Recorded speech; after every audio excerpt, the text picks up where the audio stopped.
Thank you for staying with us. It's time now to take a look at stories making headlines on the front page of Nigeria newspapers. And I begin with this Nigeria newspaper. The major story here, screened, confirmed, Wike Alake Tunjioju, Party Lukbobri, 40 others pass ministerial screening. Senate fails to confirm El-Rufai Danladi Ukotete as ministers. You find all the details on the front page of this Nigeria newspaper. All right, we move now to the front page of the Blueprint. Senate confirms Malagi, Alake, Wike, Kiamu, 41 others as ministers. Security checks put confirmation of El-Rufai to others on hold. Kiamu begs lawmakers over comment on 774 job projects. Details on the front page of the Blueprint.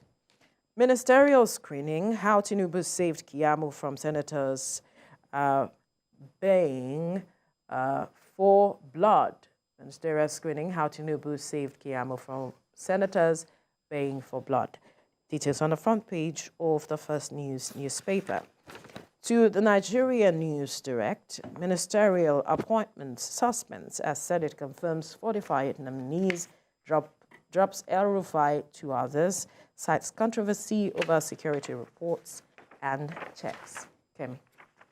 The Nation is next, and it also is a similar reflection of what you have spoken about in the papers before you, Veronica. The Nation says security clearance delays El-Rufai, Ukotete, Danladi's confirmation as Senate okays Kiamu, Bagudu Umahi, Edu Alake Edu, and 39 others who have now survived the screening process before the Senate.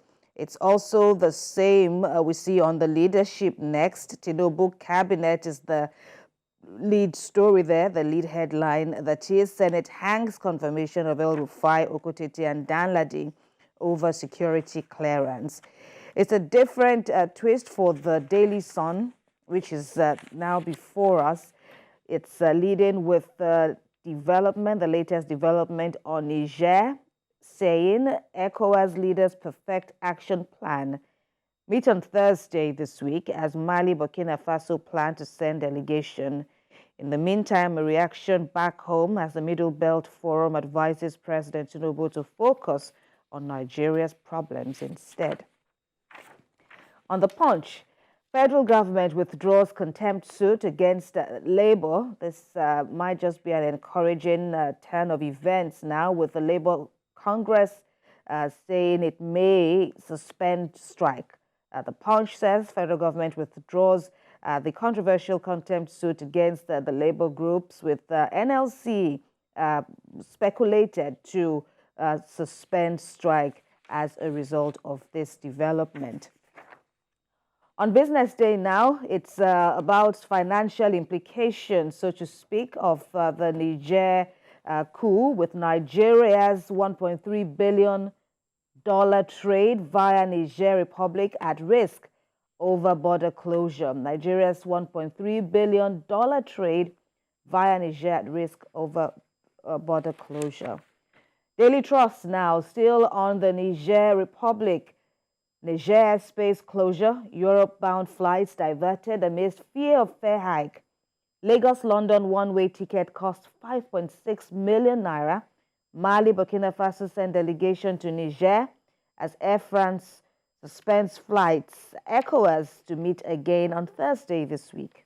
That's all on Daily Trust. And, okay, we'll soon be done. Daily Independent says 6 aircraft minimum regulation for startups, airlines, causes stir. 6 aircraft minimum regulation for startup airlines causes stir. And finally is The Guardian. Housing affordability crisis it leads with, saying inflation, high interest rates, spike sales, rents as well. This by 40% in major cities, with highest average rent by location in HI 2023 for 3-bedroom apartment. Veronica. I know the matter of the ministerial nominees, those confirmed, are dominating the papers, right. But This story that might interest some Nigerians, talking about federal government withdrawing contempt suit against Labour. NLC may suspend strike. They have suspended the strike, but just yesterday we were talking about how government, the federal government and state governments were having a communication or having a conversation rather with regards to an upward review of wages. And even though they are saying it is not 100%, but something is going to be added to the wage. And now we are seeing that government has withdrawn contempt suit against Labour. It means that there are conversations going on. Right. And something is giving at the end of the day with regards to federal government and Labour. They are meeting at some point. They are getting to that point where there might be a middle ground where everybody would say that, okay, this is it.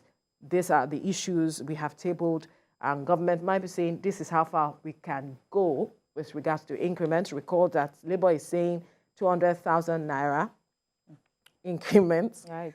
Well, state governments are saying the much we can do is not even up to 100%. So I guess that we are seeing some level of, stability in conversations going on with regards to addressing this matter of fuel subsidy removal, and everyone is beginning to see reasons with one another as to what we can do to ensure that Nigerians get some respite. We know that strike is not the way to go because we know the attendant impact economically, but what can we do? This is what we can do as whether state or federal government at this point. It's a good development because the issue of that, controversial contempt proceedings had formed, had been dominant during for the most part of last week, especially even before then when the federal government, or when Labour had announced that it will go on strike last Wednesday. And of course, the federal government, for the most part, quickly said, there's a contempt suit against you. Right, and you can't embark on this. Initially, we thought it was going to be a strike, so to speak. But then they said it was a protest. Federal government went back and said that even if it is a protest, it appears you won't work. You won't. If you're on the streets, it means that you will not be in at your duty post. So it is a strike, so to speak. And we saw the effect of that one day here in Lagos. Even though you may argue that it wasn't as effective as elsewhere, but across the nation, there was, a seeming, semblance of, compliance. And the people came out, to express their grievances. And there was sympathy, so to speak, in a measured degree now on the part of the people, even though they didn't exactly want, that to happen. But, looking at, the sentiments on the grounds and, the provisions on the grounds of the much needed palliatives to ease the plight of Nigerians, that's also put people in the middle, so to speak, that, okay, perhaps we should also, support Labour. And Labour rode on that kind of support. But sentiment. In the midst of all of that, it was gratifying to see them communicating with the federal government and federal government, also expressing their situation. So that major stall now the issue of the contempt proceedings, because we saw the comments by Labour that, okay, we've spoken with the president, but let us go to the courts and, make our presence known. We are not afraid of any case against us. But with this out of the way now, it's encouraging. Yeah, if you see the front page of the paper saying organized labor, that's NLC TUC, awaiting a federal government on palliative agreement, talking about a special meeting that will be having over planned strike, that they will be having over planned strike. So it's good to see that there is some level of conversation, but there has been calls for Labour to begin to look at other ways of pressing home its demands beyond protests or strikes as it is because of the economic impact. There are those who have said, okay, you know what, Labour, now that government is saying it is rolling out some palliatives and state governments are saying this is not, we can't do 100%, you should perhaps begin to put pressure, asking for, okay, timelines as it is. When do you intend to deliver on some of the things that you have promised? Recall the matter of the release of grains that the federal government spoke about to farmers, the release of fertilizers, to farmers and some household. What are they doing following up on some of these promises that government have made to ensure that these are not just statements, but that government delivers on the statements made, that Nigerians can see these things, not just hear them, but see them. They have them, and it is those who need them. Talking about the grains, the seedlings, and also the fertilizers, that it gets to those who actually need them at this point. Even the issue of, the manufacturers, there's also something yes, for what them. Kind of engagement Absolutely. are they having with these people? Absolutely. And then, MSMEs, yes. Business owners, small business owners, the president did, mention and, some form of measures, that would be provided to various cadres of Nigerians. And also at the state levels too, we've also spoken about, provisions of, basic amenities by the state government here in Lagos. That is also, on offer. But then another bit of worry is, for instance, here in Lagos now, the governor had said that commercial transporters would or should, give passengers 25% off, in terms of bus fares. And even from day one, when that measure was to take effect last Wednesday, it appeared there was no one complying. No one complying. And the concern then was state chapters. Right. So these are the issues they should be looking into. And the concern before then was, okay, has the government provided some form of, relief for the bus drivers who go to buy fuel? Will they identify themselves that I'm a commercial bus driver? The government has said, is there something like off for them? Is there a rebate off for them? Government.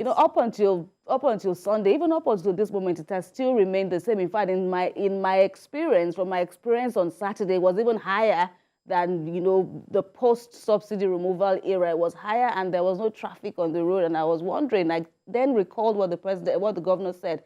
Well, who am I to tell the bus driver that what the governor said 25% off? Did the governor feel my so that we can't just gloss over these matters. The government has spoken, and there's the element of credibility, that the government cannot afford to lose at this time. So it really needs to, present that human face, and shows that, in the midst of the challenges, because as we know, many of these challenges are inherited, and it does expect that it's expected that the president, with the screening now done and dusted, now ministers can start working and help the president to achieve his promises of renewed hope to everyone.